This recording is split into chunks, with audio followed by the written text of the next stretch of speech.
Everyone, तो कैसे आप सब? आई होप अच्छे होंगे और तैयारी भी अच्छी चल रही होगी। तो जैसे कि हम लोग का इंडियन पॉलिटिकल सीरीज चल रहा है, जिसमें से लेक्चर नंबर 41 तक हम लोग पहुंच गए हैं। और हम लोग स्टार्ट किए थे भाग 2, आर्टिकल 5 से 11 तक पूरा कंप्लीट डिस्कस किए। नागरिकता चल रहा है, चैप्टर का नाम है नागरिकता, सिटीजनशिप।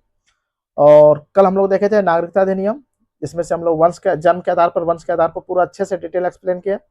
आज आगे हम लोग देखने वाले हैं जो आगे बचा हुआ पंजीकरण के द्वारा, देशीकरण के द्वारा, क्षेत्र अर्जन के द्वारा और नागरिकता समाप्ति के 3 तरीके जो था उसे आज हम लोग पूरा कंप्लीट करने वाले हैं। तो आइए हम लोग ज़्यादा टाइम ना लेते हुए सीधे नोट करते हैं।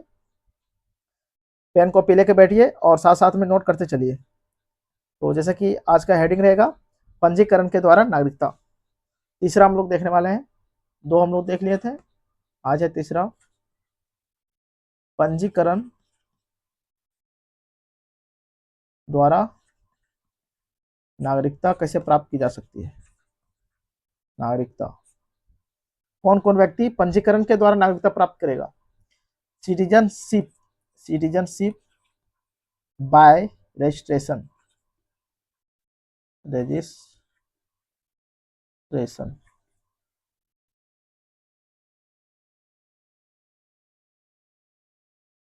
इसमें हम लोग टोटल 4 तरह का व्यक्ति को देखेंगे जो पंजीकरण के द्वारा नागरिकता प्राप्त करेगा। इसका पहले टाइटल लिखते हैं हम लोग। टाइटल में रहेगा मूलतः भारतीय मूल का व्यक्ति होगा और भारतीय नागरिकों से विवाह करने वाला व्यक्ति तथा नाबालिग बच्चों को नागरिकता मिलती है। पंजीकरण के द्वारा नागरिकता देखते हैं हम लोग टोटल 4, किसको किसको मिलेगा नागरिकता। टोटल हम लोग 4 देखेंगे। कितना? 4, 1, 2, 3 और 4। किसको मिलेगा? भारतीय मूल के व्यक्ति को मिलेगा। भारतीय मूल के व्यक्ति कौन? भारतीय मूल के व्यक्ति, भारतीय मूल के व्यक्ति कौन होगा? PIO, PIO, person of Indian origin. क्या? Person of Indian origin, person of Indian origin. भारतीय मूल के व्यक्ति को पंजीकरण के द्वारा नागरिकता मिलेगा। कैसे मिलेगा आगे देखते हैं। फिर दूसरा है भारतीय नागरिक से विवाह करने वाला व्यक्ति को नागरिकता। कौन है? भारतीय, भारतीय नागरिक से, भारतीय नागरिक से विवाह करने, भारतीय नागरिक से विवाह करने वाले व्यक्तियों की नागरिकता, की नागरिकता कैसे मिलेगा उसे। फिर नाबालिग बच्चों को नागरिकता कैसे मिलेगा? नाबालिग बच्चों को, जो 18 साल से कम उम्र के बच्चा है, उसे नागरिकता कैसे मिलेगा? रजिस्ट्रेशन के द्वारा। फिर OCI कार्ड धारक को, OCI कार्ड धारक को, इसका फुल फॉर्म है overseas citizenship of India, overseas citizenship, citizenship of India. तो देखते हैं हम लोग कि भारतीय मूल के व्यक्ति PIO को कैसे नागरिकता मिलेगा और जो भारतीय नागरिक से विवाह करने वाले व्यक्तियों की नागरिकता कैसे प्राप्त होगा, नाबालिग बच्चों को नागरिकता कैसे मिलेगा, OCI कार्ड धारक को कैसे नागरिकता मिलेगा रजिस्ट्रेशन के द्वारा। तो सबसे पहले हम लोग देखते हैं जो व्यक्ति भारतीय मूल का व्यक्ति है वो अगर नागरिकता लेना चाहता है रजिस्ट्रेशन के द्वारा तो कैसे लेगा। तो उसे सबसे पहले क्या करना होगा? पहले आवेदन करना होगा, आवेदन करना होगा। दूसरा में 7 साल से ज़्यादा, 7 साल से ज़्यादा निवास करना होगा। क्या करना होगा? निवास करना होगा, फिर उसको नागरिकता मिल जाएगी। नागरिकता मिल जाएगी। आवेदन 7 साल से ज्यादा निवास। सिंपल वे में समझना है चीजों को। इसमें क्या करना होगा, जो व्यक्ति भारतीय भारतीय नागरिक से विवाह करने वाले व्यक्तियों को नागरिकता कैसे प्राप्त होगा, तो आवेदन से पहले निवास करना होगा। क्या करना होगा, आवेदन से पूर्व 7 ईयर निवास। दूसरा, आवेदन से पूर्व 7 साल निवास करना होगा, फिर जाकर के आवेदन करना होगा। आवेदन करना होगा, फाइनली नागरिकता प्राप्त हो जाएगी। नागरिकता प्राप्त हो जाएगी। नाबालिग बच्चों को कैसे मिलेगा, जैसे कि उसके माता पिता भारतीय नागरिक के रूप में रजिस्टर है, ठीक है, और उसके बच्चा अभी नाबालिग है, तो उसे नागरिकता कैसे मिलेगा, तो रजिस्ट्रेशन के द्वारा नागरिकता प्राप्त होगा। किनको मिलेगा, तो जिनके माता पिता भारतीय नागरिक के रूप में, भारतीय नागरिक के रूप में पंजीकृत है, पंजीकृत पंजीकृत है, या उनमें से कोई एक भारतीय नागरिक है, या उनमें से कोई एक भारतीय नागरिक है, तो उसे मिल जाएगा। ओसीआई कार्ड धारक को कैसे नागरिकता मिलेगा, जो व्यक्ति भारत के विदेशी नागरिक के रूप में रजिस्टर है और वे आवेदन से पहले 5 साल तक, कौन होगा, इसमें लिखते हैं, जो व्यक्ति भारत के विदेशी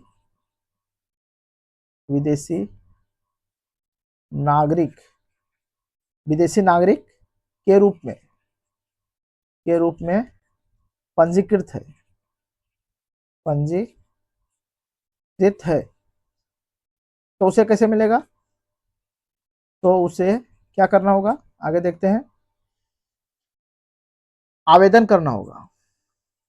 क्या करना होगा, आवेदन करना होगा, देन 5 साल से भारत में रहना होगा, मतलब आवेदन प्लस 5 ईयर, 5 साल निवास करना होगा, तब जाकर के उसे नागरिकता मिल जाएगा।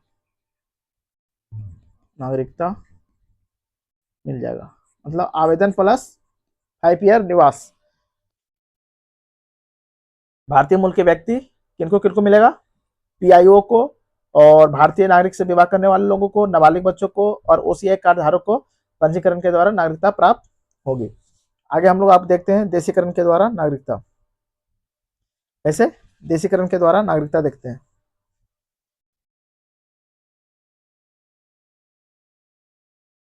देशीकरण के द्वारा नागरिकता,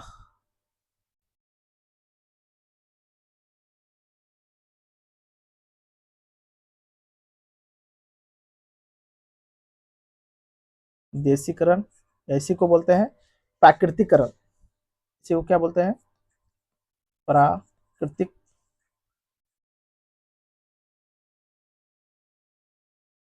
प्राकृतिकरण, देशीकरण के द्वारा नागरिकता।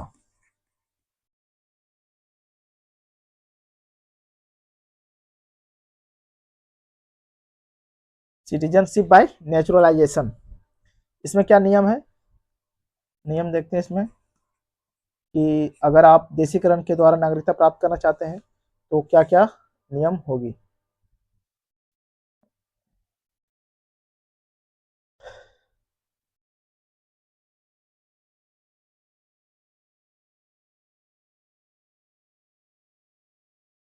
पहला नियम है कि 14 साल में से कम आपको 11 साल तक निवास करना होगा।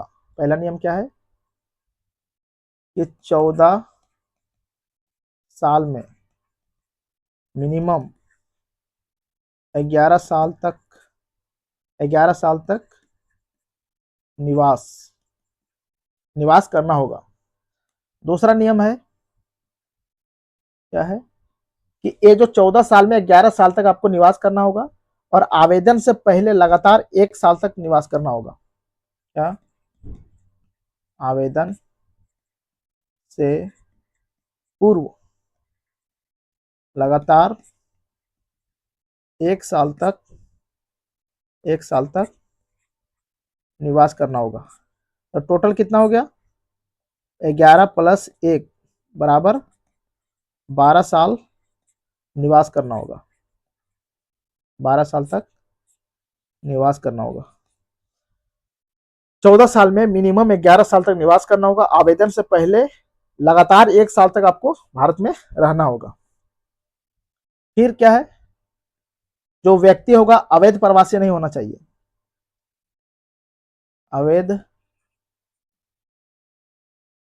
प्रवासी ना हो। भारत के 8वीं अनुसूची में उल्लेखित 22 भाषाओं में से कम एक भाषा का ज्ञान रखना हो। क्या?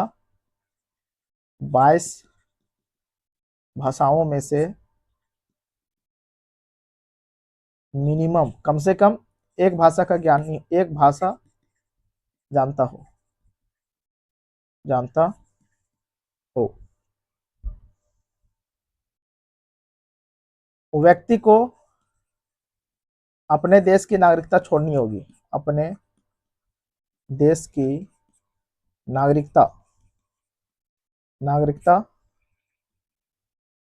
छोड़नी होगी।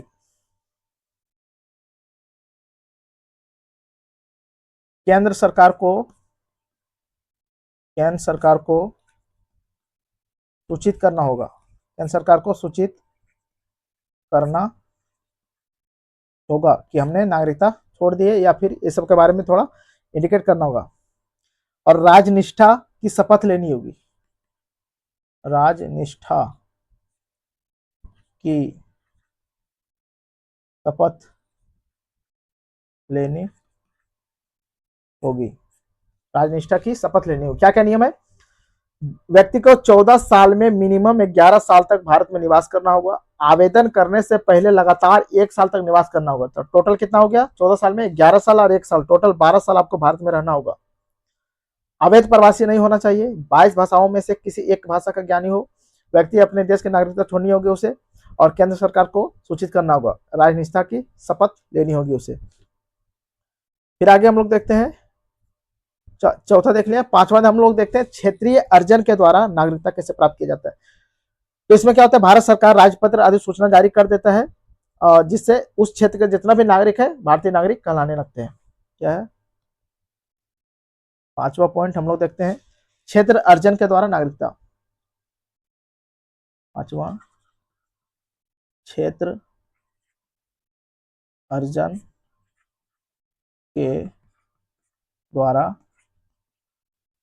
नागरिकता। क्षेत्र अर्जन के द्वारा नागरिकता कैसे होगा? तो इसमें भूभाग का विलय, भूभाग का विलय मतलब जिस भूभाग को हम लोग भारतीय राज्य क्षेत्र में मिला लेंगे, तो भारत सरकार, गवर्नमेंट ऑफ इंडिया, राजपत्र में अधिसूचना जारी करके, अधिसूचना जारी करके उस क्षेत्र के लोगों को भारतीय नागरिकता प्रदान करती है। भारतीय नागरिकता प्रदान करती है क्षेत्र अर्जन के द्वारा। अभी सब जितना हम लोग आवेदन का जो प्रक्रिया होगा कहाँ पे होगा? तो गृह मंत्रालय के वेबसाइट है www.indiancitizenship.online.in पे हम लोग जाकर के, मतलब जिसको मतलब 5 तरह के जो क्षेत्र का मतलब नागरिकता प्राप्ति का जो तरीका है, आप वहां पे आवेदन कर सकते हैं। पहले फॉर्म फिल करना होगा, फिर दस्तावेज अपलोड करना होगा, आवेदन शुल्क जमा करना होगा, तब जाकर के आपको आवेदन जमा संख्या मिलेगा, फिर आप भारतीय नागरिकता आपको प्राप्त होगी। तो क्या होगा इसमें? इसे नोट कर देते हैं कि आवेदन की प्रक्रिया क्या है। आवेदन की प्रक्रिया जानकारी होनी चाहिए। तो गृह मंत्रालय, कहाँ पे, गृह मंत्रालय के वेबसाइट क्या है, www Indian citizenship online dot nic dot in पे जाकर के आपको आवेदन करना होगा। क्या होगा, पहले फॉर्म फिल करना होगा, फिर दस्तावेज अपलोड करना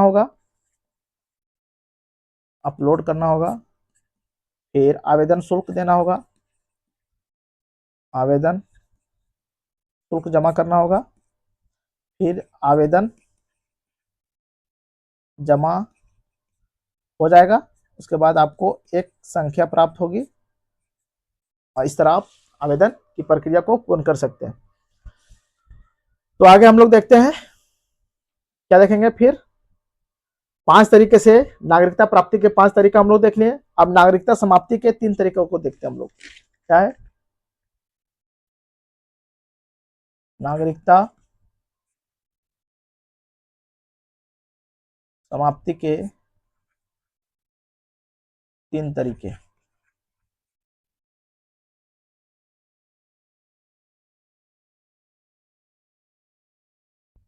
एक, दो, 3। पहला तरीका है स्वेच्छा से त्याग। क्या है, स्वेच्छा से त्याग। दूसरा है समाप्ति के द्वारा। तीसरा है वंचना द्वारा। यानी कि पहला है वॉलेंटरी रिनंसिएशन,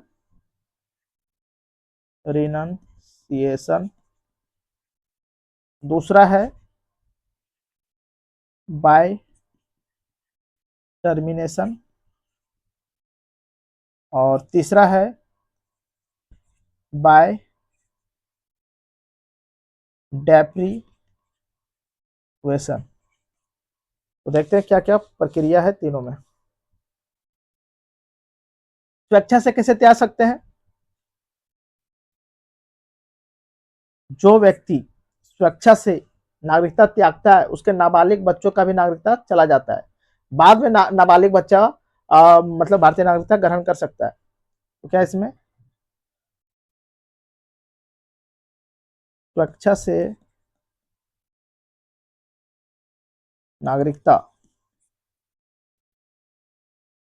त्यागने पर उसके नाबालिग बच्चों का भी नागरिकता खत्म हो जाता है। आप युद्ध के समय नागरिकता नहीं त्याग सकते। स्वेच्छा से आप युद्ध के समय नागरिकता त्याग नहीं सकते हैं। फिर क्या है, समाप्ति के द्वारा। स्वेच्छा से नागरिकता त्यागने पर उसके नाबालिग बच्चों का भी नागरिकता चला जाता है। बाद में बच्चा बालिग होने पर वो पुनः वह नागरिकता ले सकता है। ठीक है ना। समाप्ति के द्वारा कैसे होगा, समाप्ति के द्वारा जैसे ही आप विदेशी नागरिकता ग्रहण करते हैं स्वतः ही आपका भारतीय नागरिकता समाप्त हो जाएगा। मतलब विदेशी नागरिकता ग्रहण करते ही स्वतः भारतीय नागरिकता समाप्त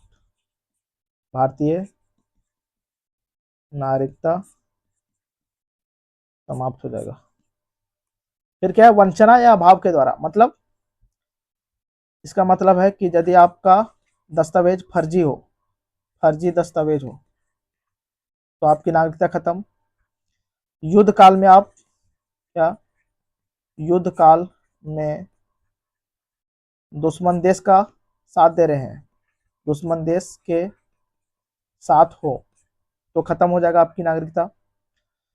संविधान के प्रति निष्ठा नहीं रखते हो, संविधान के प्रति यदि निष्ठा नहीं रखते हैं, नहीं रखते हैं तब चला जाएगा। बिना सूचना के 7 साल से ज़्यादा बाहर रह रहे हैं, बाहर रह रहे हैं तो नागरिकता खत्म हो जाएगी। फिर अगर देखें इसमें कि आपको अगर किसी अन्य न्यायालय द्वारा 2 साल से अधिक सजा दिया गया हो,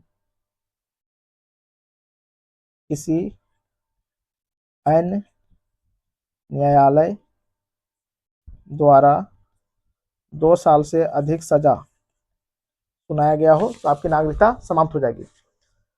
तो हम लोग नागरिकता अधिनियम 1955 को पूरा डिटेल से एक्सप्लेन किए हैं। नागरिकता प्राप्ति के कितने तरीके, 5 तरीके, नागरिकता समाप्ति के कितने तरीके, तीनों तरीकों पूरा डिटेल से हम लोग एक्सप्लेन किया। आई होप आप लोग साथ साथ में नोट्स बनाते चल रहे होंगे और रिवीजन करते चलिए होगा। तो आज के लिए इतना ही रखते हैं, फिर मिलते हैं नेक्स्ट क्लास में। Thank you for watching. जय हिंद, जय भारत।